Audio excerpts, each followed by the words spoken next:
지난 대선 불거진 국정원 댓글 사건과 관련해 법원이 국정원법이 금지한 정치 관여는 해당한다고 판단했습니다. 네, 법원에 나가는 취재기자 연결해서 자세한 내용 들어보겠습니다. 이재동 기자 전해주시죠. 네, 서울중앙지법에 나와 있습니다.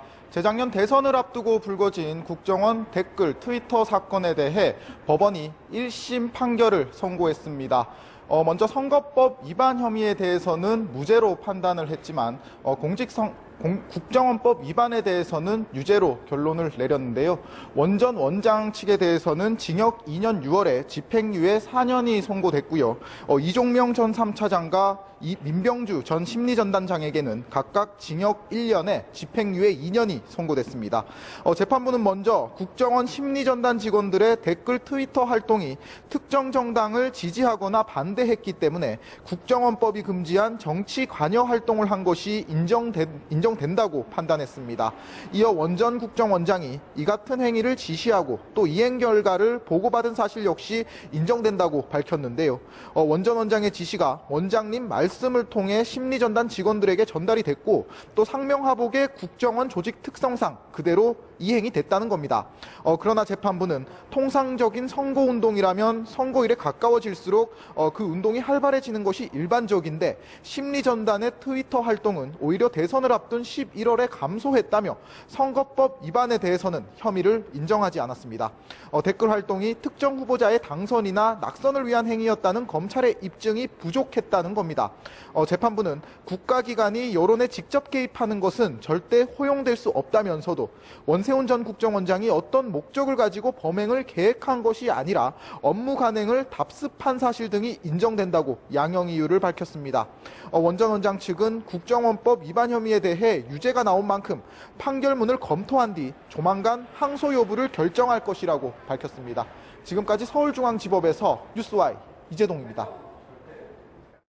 네, 국정원 댓글 사건은 지난해 수많은 논란을 확대 재생산했습니다. 네, 검찰 내부의 갈등부터 최동욱 전 검찰총장의 혼외 아들 사건까지 김동현 기자가 되짚어봤습니다. 재작년 12월 국정원 여직원 댓글 사건이 불거졌습니다. 대선 사흘 전 중간 수사 결과를 발표한 경찰. 민주당 문재인 후보에 대해 비방 댓글을 단 흔적을 발견하지 못했다고 밝혔습니다. 하지만 서울중앙지검 특별수사팀이 사건을 넘겨받아 조사했더니 거짓말이었습니다. 검찰은 원세훈 전 국정원장을 선거법 위반 혐의로 불구속 기소했습니다.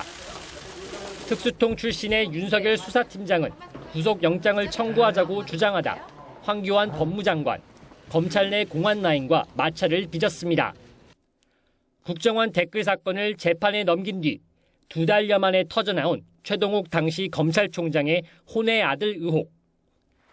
최 총장은 검찰을 흔들려는 세력이 움직였다고 의심했고 청와대와 국정원에 의혹의 눈길이 쏠렸습니다.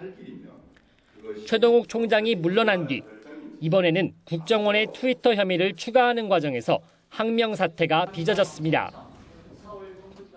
검사장님 모시고 이 사건을 계속 끌고 나가기는 불가능하다는 판단을 했습니다.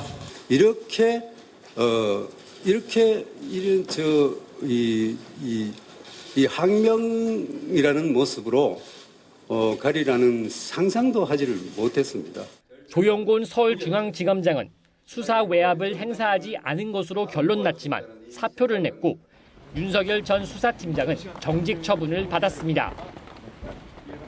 이후 최동욱 전 검찰총장 뒷조사 사건 수사에서 청와대 비서실 4곳이 관여한 사실이 드러났지만 대부분 정당한 감찰 활동이라며 무혐의 처분하고 윗선도 밝혀내지 못했습니다.